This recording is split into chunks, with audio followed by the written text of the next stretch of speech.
எண்ணெய் இது. தேங்காய் எண்ணெயில தாளிச்சா மோர் குழம்பு நல்லா வாசனையா இருக்கும். அதுக்காக நானு தேங்காய் எண்ணெய் போட்டிருக்கேன். இப்போ வின்டர் சீசன்றதுனால ஃப்ரீஸ் ஆயிடுச்சு. நல்லா கட்டியா நெய் மாரி இருக்கு. ஆனா அது தேங்காய் எண்ணெய். தேங்காய் எண்ணெய் போட்டு இப்போ தாளிக்கிறதுக்கு கடுகு, உளுத்தம்பருப்பு, மிளகு, ஜீரகம். இதில் பாருங்க, இதில் கடுகும் கொஞ்சம் ஜீரகமும் வச்சுருக்கேன். இதில் உளுத்தம்பருப்பு, கொஞ்சம் மிளகு வச்சுருக்கிறேன். பெருங்காயமும் போட்டுக்கணும்.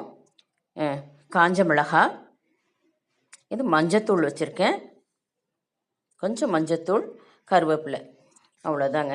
இப்போ அந்த தேங்காய் எண்ணெயில் இப்போ இது வந்து தயிர் உரைக்கூத்தி வச்சுருக்கேங்க. 1 லிட்டர் பால் நல்லா திக்காக தயிர் உரைக்கூத்தி வச்சுருக்கேன். இதை நல்லா கடைஞ்சி வச்சுக்கணுங்க நம்ம.